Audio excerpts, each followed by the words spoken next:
Welcome to the Muslim Faculty of Advanced Studies Online. For more information about our programs, publications and membership, please visit our website, themuslimfaculty.org. Bismillahirrahmanirrahim. Wa sallallahu ala Sayyidina Muhammadin wa ala alihi wa sahbihi ajma'in.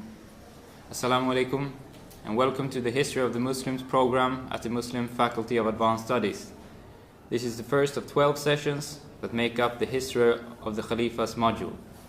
The lecture will last approximately 40 minutes, during which time you should make a written note of any questions that may occur to you for clarification after the lecture. And today we're going to continue with the history. We actually go back in time.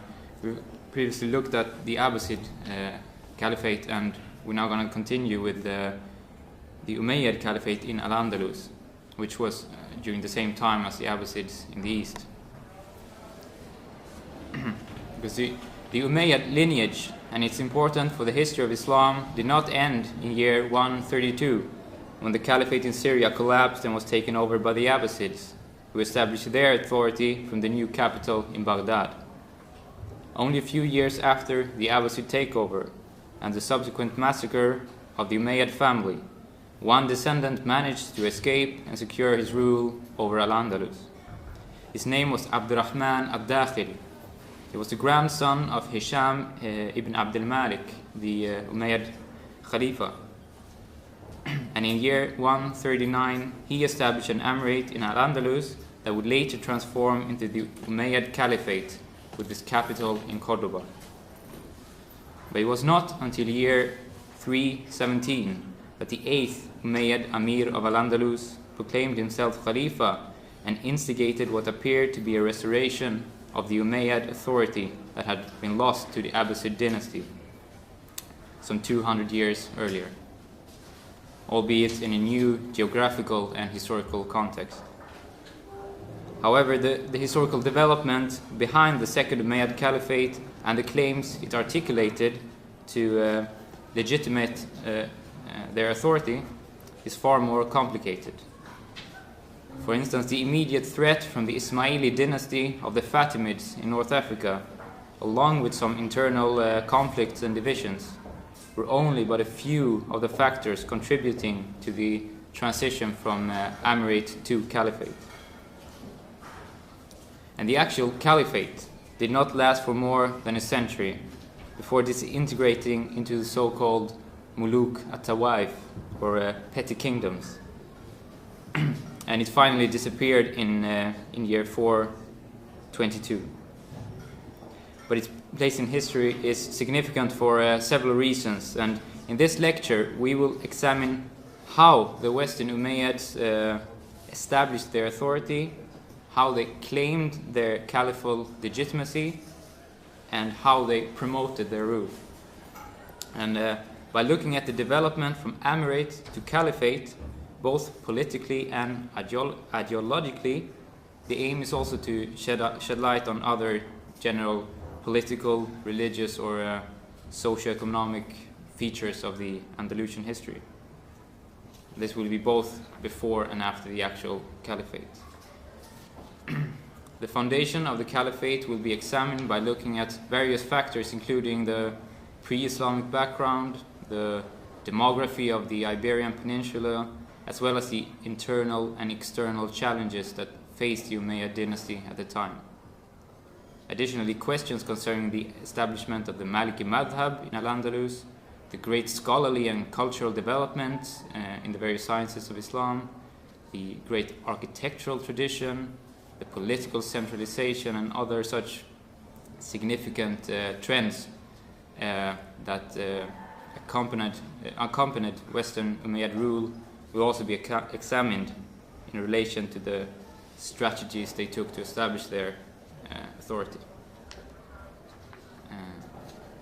Before examining the establishment of the caliphate, however, a brief overview of Islam in al-Andalus from the very first openings onwards is necessary. After the death of the Umayyad Khalifa Abd al-Malik ibn Marwan in year 86, Al-Walid ibn Abd al-Malik took over the caliphate in Damascus. It was during his reign that al-Andalus was conquered after persistent jihad from year 92 to 94 by under the command of Tariq ibn Ziyad, who was the Mawla of the North African governor Musa ibn Nusayr. Most of the peninsula was thereby incorporated in the Umayyad Caliphate and was given the name al-Andalus. And the regional capital was located in Cordoba. The early political situation under Umayyad governance appeared to have been turbulent, partly due to the great distance to the center of the Caliphate in Syria. The governors of Al-Andalus were in fact appointed by the governor of North Africa, rather than the Khalifa himself in Damascus. But nevertheless, Islam was firmly established on the peninsula, although it took several centuries before the majority of the population actually had become Muslim. Most of those participating in the openings were Berbers, although the minority of the Arabs in the openings, they received certain privileges when they settled in the region. The first wave of Muslims became known as al-Baladiyun, because they settled all over the territories and became landowners. And generally the Arabs were assigned to the east and the south, while the Berber settlers mostly spread across the west and the center. The number of Arabs increased after the North African Berber rebellions in 122, when many of the Umayyad troops that were initially defeated, they fled or went to the Iberian Peninsula. And they would later contribute to the actual establishment of the Umayyad Caliphate, because they cooperated with Abdurrahman al-Dakhil and so on. But these Berber revolts show that the Muslim community was still very dynamic, but split into various factions because of all these internal conflicts. And we know, as we've seen in the previous lectures, that the Abbasids were never able to retake the authority over North Africa. And after that, Al-Andalus was taken over by Abdurrahman al-Dakhil, after he defeated the local Muslim rulers on the peninsula. And then other dynasties took over in North Africa. And then the Umayyad, or in some ways Medinan Syrian tradition, was thereby transmitted westwards by Abdurrahman al-Dakhil. His leadership contributed to many governmental, social, and organizational reforms, which laid the foundation for the later caliphate. After his death, he was succeeded by the descendants of his own Umayyad lineage. In the same way as the previous Umayyads in Syria, the Abbasids in Baghdad, and the Fatimids in Mahdiya and Cairo, a dynasty was created from the very first ruler. He was succeeded by his son Hisham and then his grandson Al-Hakam, both of whom successfully upheld the authority of the Emirate. And the latter of them is also known for having introduced the Maliki Madhab as the source for official fatwas in the region. And because previously the tradition of Imam al-Awza'i, the Syrian faqih, had been the madhab of Al-Andalus before this time.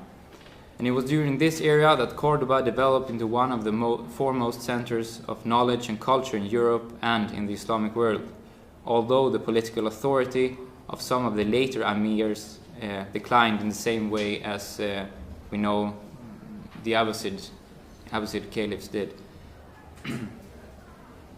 And at the same time, the emirate was challenged by both internal conflicts and external enemies, such as the Christians in the north. We have the Vikings coming down along the coast in the south, and we also, of course, have the Fatimids in North Africa.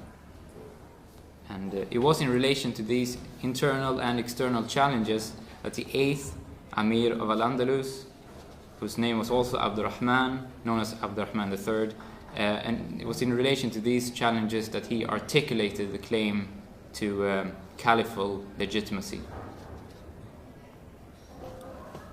When Abdurrahman was given the title An-Nasir li Dinillah, proclaimed himself Khalifa in 317, the Umayyads had ruled al-Andalus as an emirate for more than a century and a half. He became Amir in year 300, after around 30 years of conflicts and rebellion which had limited the Umayyad authority to Cordoba and its immediate surrounding regions. For almost 2 decades, Abdurrahman fought with his troops in order to restore the territorial sovereignty of the Umayyad dynasty. After defeating Banu Hafsun and other insurgent groups, Abdurrahman consolidated his authority with practical measures such as strengthening the army and refining the organization of the administration. He was then presented as the restorer of Islam and the unifier of the Muslims in al-Andalus. And that soon led him to declare himself Amir al-Mu'mineen and identify his authority with the prominent Khulafa of the past. And the new Khalifa adopted various strategies in order to legitimize his authority. And these appear to have received public recognition from the vast majority of his subjects. By political and administrative reforms, along with ideological and symbolic manifestations of his rule, Abdurrahman formed his dawla according to all the expected standards set by the previous Khulafa. The claims to caliphate were conveyed and demonstrated by battles, ceremonies, scholarship, architecture, a dynastic lineage, city building, and other cultural expressions. Since the beginning of the emirate, the Andalusian emirs had refrained from using caliphal titles and prerogatives, although they did not support or formally acknowledge the Abbasid dynasty in the east. Rather, they recognized the caliphate as being a Muslim obligation, and they saw themselves as more befitted to fulfill it, but they still refrained from calling themselves Khalifas.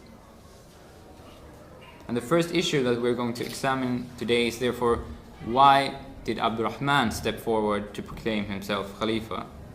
And this will be done by looking at various internal and external factors and challenges that might have contributed to this decision to declare an independent caliphate.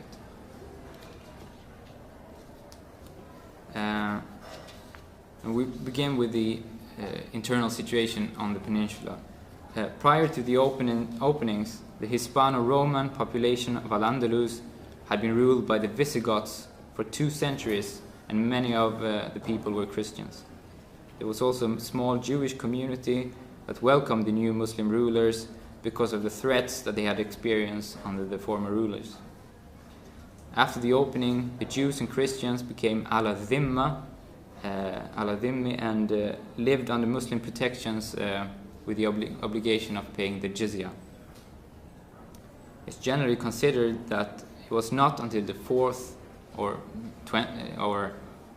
until the 4th century that the majority of the population had become Muslim.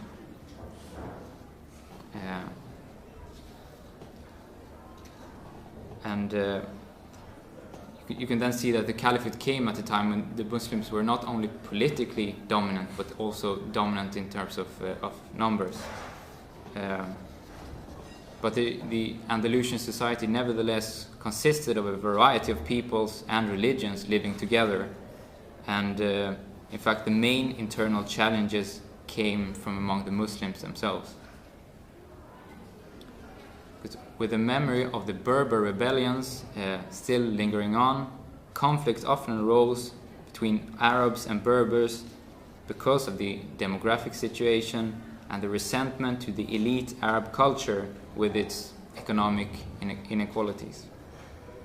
In the same way as conflicts had arisen among the Arabs and local populations during the Umayyad Caliphate in Syria, similar tendencies appeared in the late Andalusian Emirate. The conflicts among the population furthermore increased because of the independence of certain provinces under the rule of small dynastic families, and also because of the weakened central authority of the Umayyads. As we said, they only ruled a very limited region around Cordoba, basically. The reign of Abdurrahman's father, Abdullah ibn Muhammad, was disrupted by continuous wars between the Arabs, the Berbers, and also population groups of mixed origins, which is referred to as al-Muwaladun. But it was not until the latter part of the reign of Abdurrahman III, after almost 2 decades of almost constant warfare, that the population of al-Andalus could be united, when he defeated all the various uprisings and re-extended the Umayyad authority. And the dramatic demonstration of his re-extended power and military strength provided a foundation for the transition to a caliphate. It demonstrated authority to both the population and to the dynasty themselves. And moreover, the fact that the majority of the population now were Muslims not only provided an important social and religious context for the caliphal claims, but it might even have inspired the decision to actually, do something to unite the Muslims living there.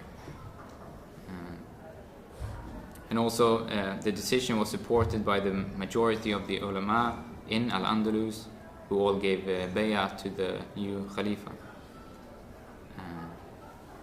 The transformation from emirate to caliphate, with all its ideological and political manifestations, can therefore be seen as a response to the challenges that faced the Umayyad dynasty, and also an attempt to protect the establishment of Islam by the most powerful of all Muslim institutions, which is the caliphate.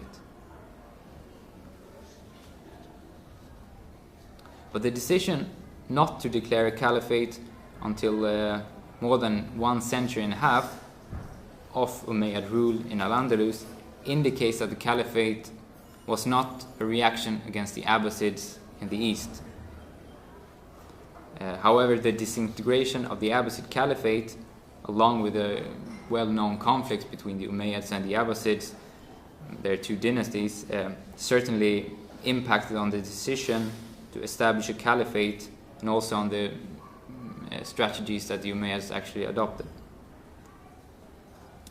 The Abbasid inability to uphold a strong caliphate might also have been a reason for the strong support that the Western Umayyad Caliphate received from its people.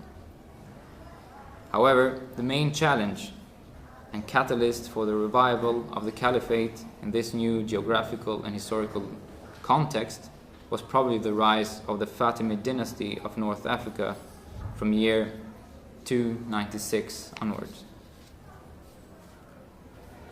The Fatimid Caliphate was established in the Tunisian city of Mahdiya 20 years before Abdurrahman proclaimed himself Khalifa.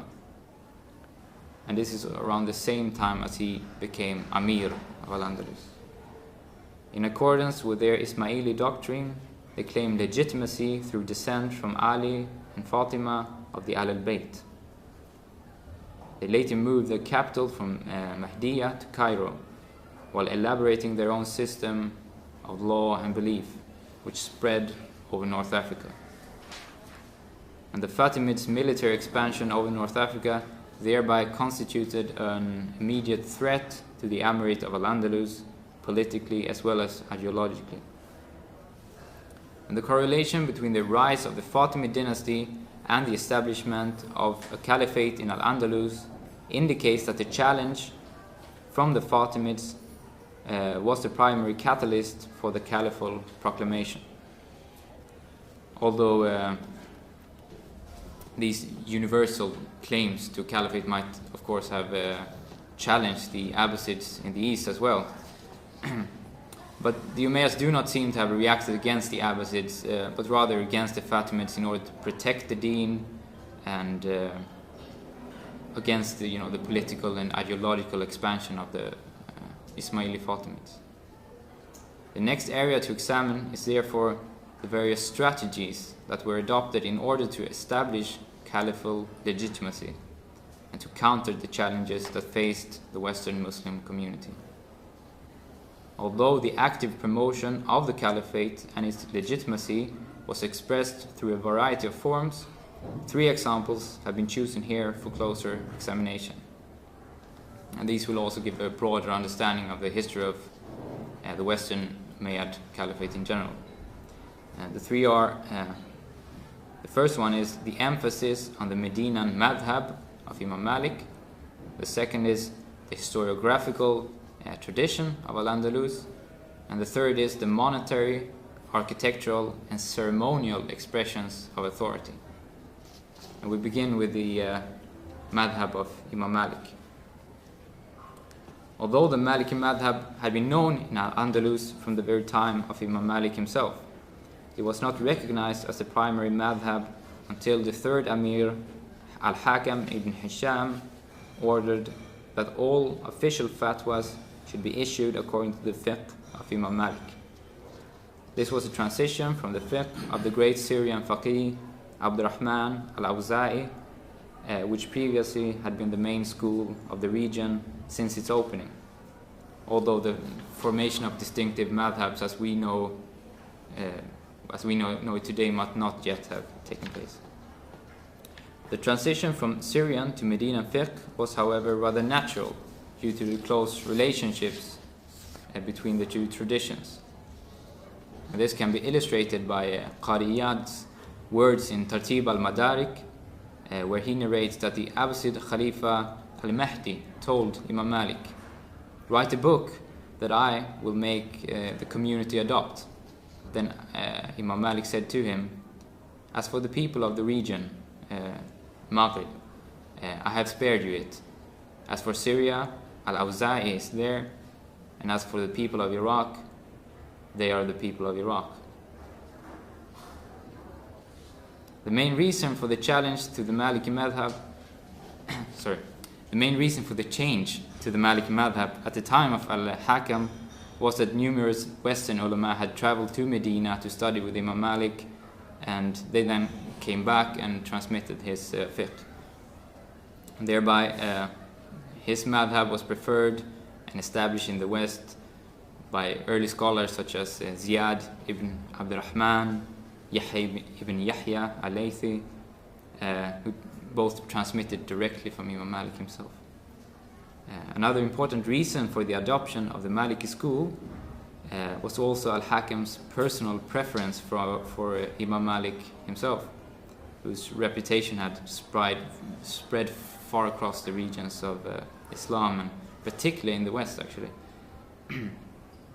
And then we can see that the Maliki madhab was established long before the actual caliphate, but its legal, political and scholarly expressions match the attempt of the caliphal authority to restore the original Medinan society and to protect the Muslim community from these challenges that we have mentioned.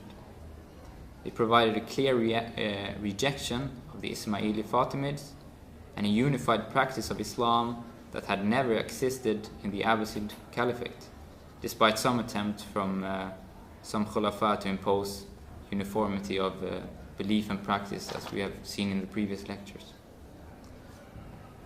Already from the time of the first Khalifa, Abdurrahman, the Maliki madhab was upheld by the central authorities, and the strong emphasis on the Medinan tradition continued to be a distinctive feature of the caliphate under his successors. And then we come to the historiographical tradition of al-Andalus. And the historiographical tradition that developed during the caliphate might not have been significantly immediately for consolidating Umayyad authority, but it does reflect the self-understanding of the dynasty and the views of the leading Muslim historians at the time. Similarly to the Abbasids and the Fatimids, the Western Umayyads regarded history in its various forms as an important medium for promoting and establishing legitimacy.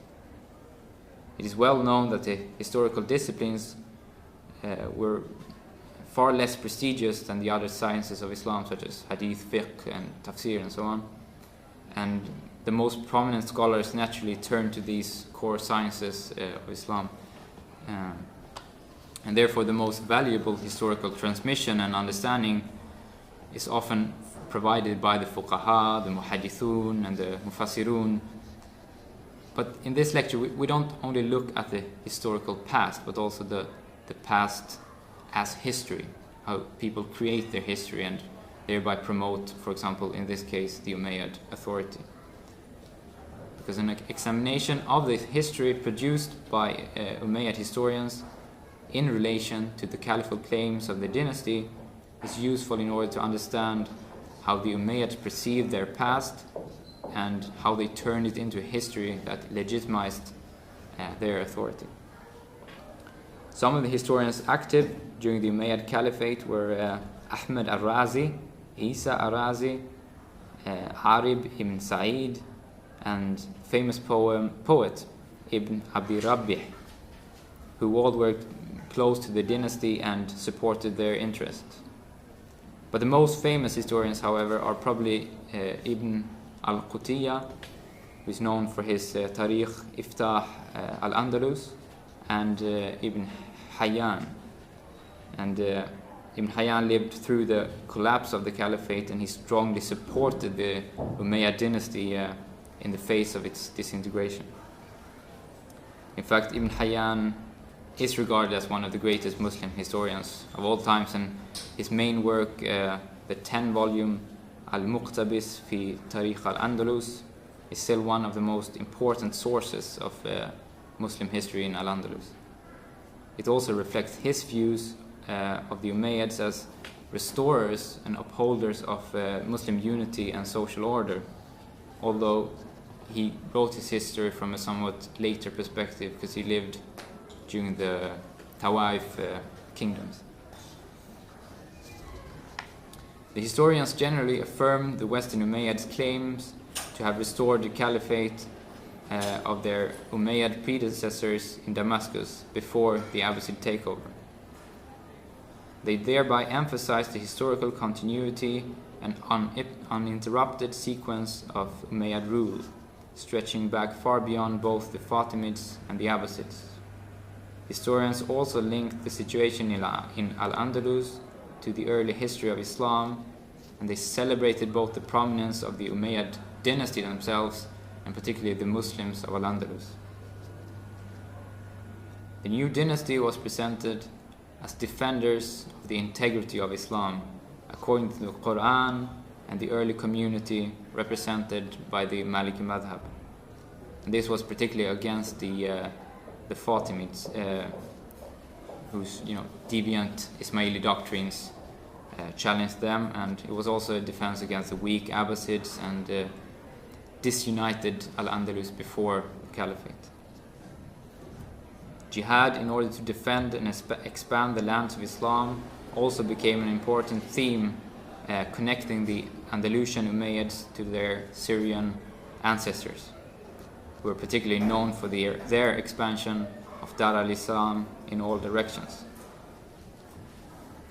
The historical emphasis on the revival of jihad also contrasted the Umayyad dynasty to the increasingly powerless Abbasids in Baghdad. But since much of the caliphal claims were directed against the Fatimids, the Western Umayyads were not only presented as inheritors of the Syrian Umayyads, but also of the Khulafa Rashidun, and thereby as protectors of the Sunnah of the Prophet ﷺ.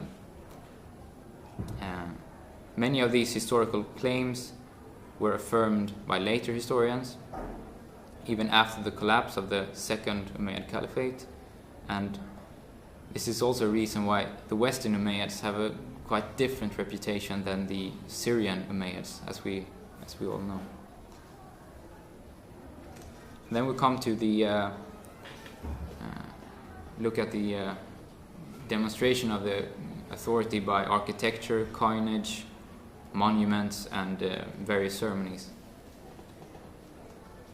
Because other aspects of the caliphal claim were the architectural development and the ceremonial activities.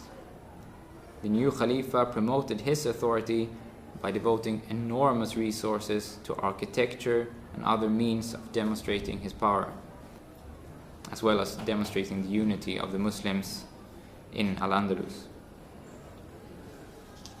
Abdurrahman found it necessary to support his caliphal claims with the most efficient means available to achieve the acceptance from the Muslim community, and also to respond to the challenges of the Fatimids, the Abbasids, and the Christians.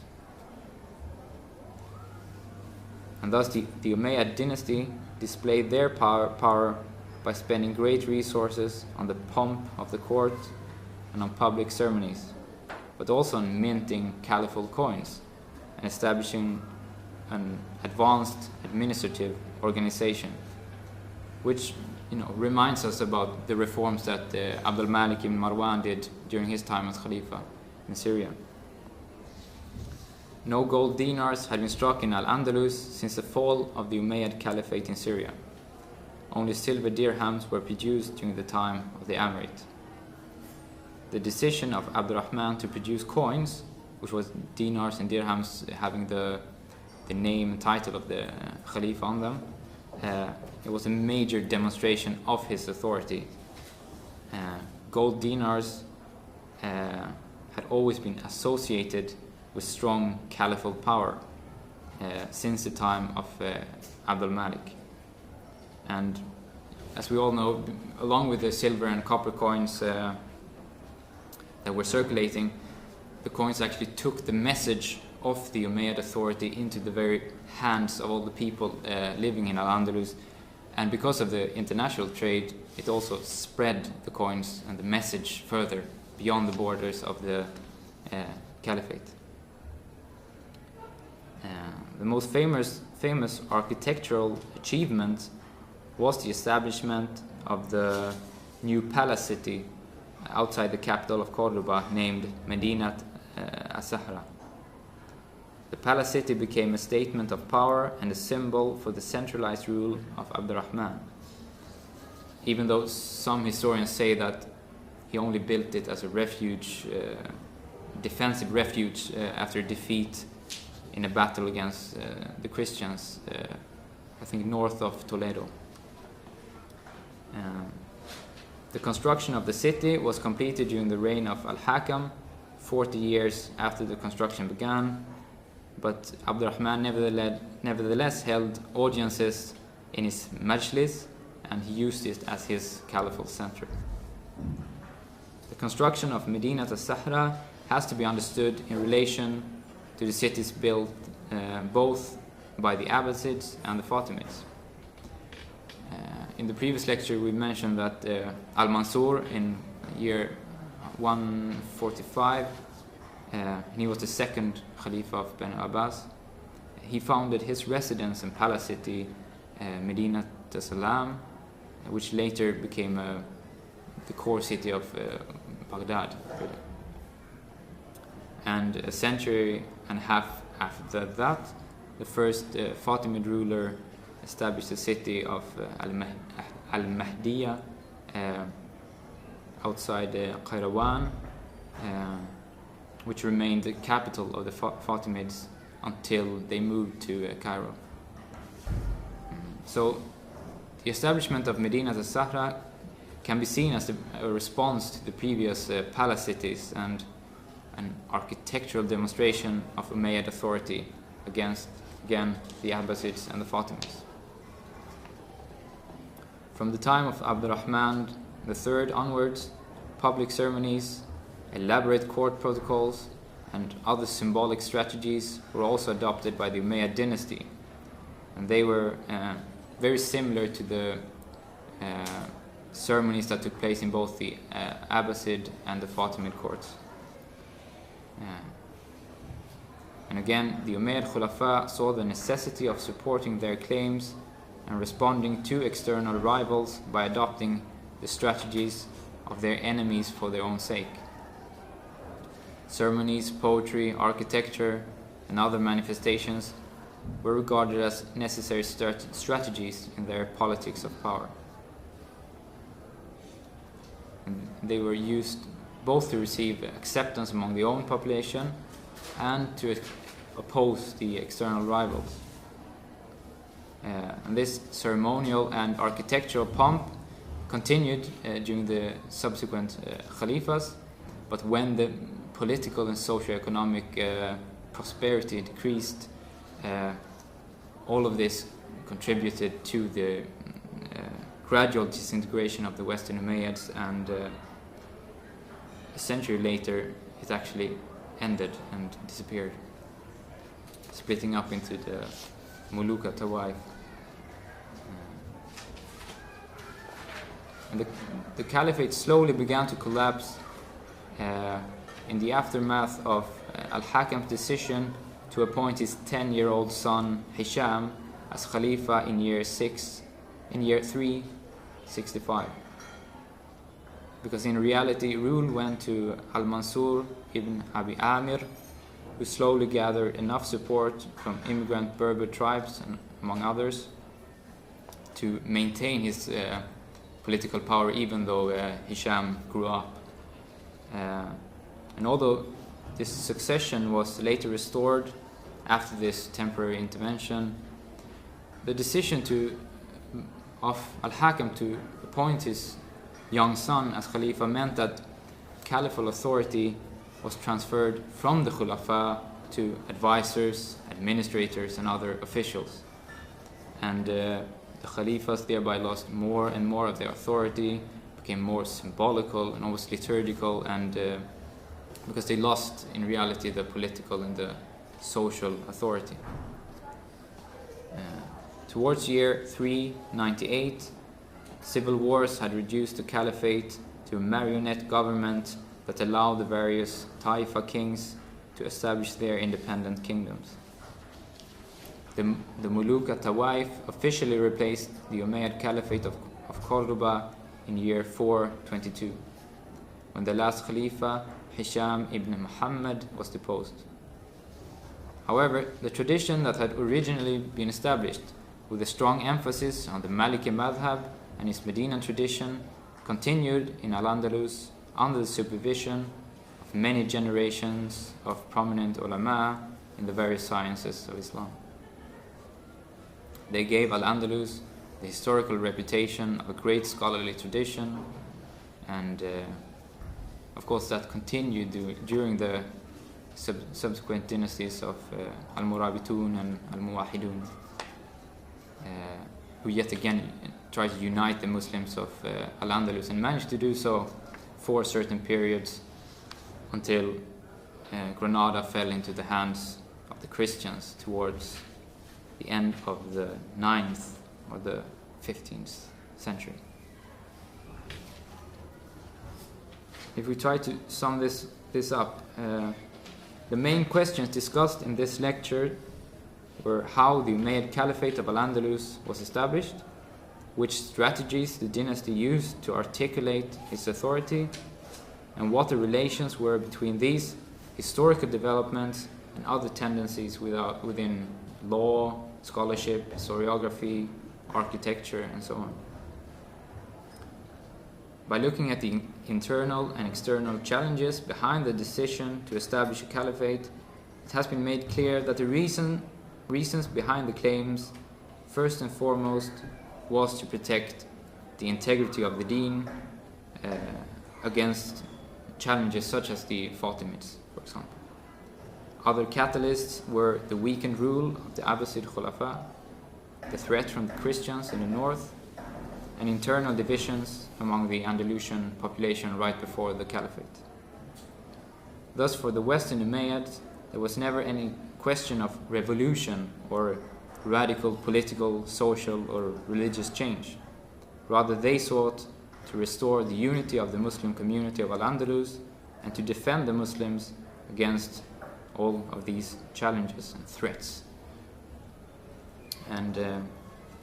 But this is, however, only an overview of many interesting aspects of the Umayyad Caliphate that deserve to be studied. But hopefully it could serve as an introduction to the kind of field of study, and might provide some historiographical perspectives when you approach history of this kind, and particularly when approaching this Andalusian history. And that brings us to the end of today's lecture. And for those interested in more details about the particular issues discussed here, I recommend a book by Janina Safran, which is called The Second Umayyad Caliphate, The Articulation of Caliphal Legitimacy in Al-Andalus, from 2001. Although it's not included in the recommended reading list, but if you want to explore this particular issue more. The subject of our next lecture is the early history of the Osmanli Khulafa, and our recommendation is to prepare yourself by reading the first chapters of Professor Maqsoodulu's Osmanli History and Institutions, or if you find it hard to get hold of that book, then have a look at Khalil Inalcik, his History of the Ottoman Empire, or Ahmad Akundu's Ottoman History, Misperceptions and Truths. Thank you for your attention. Assalamu alaikum.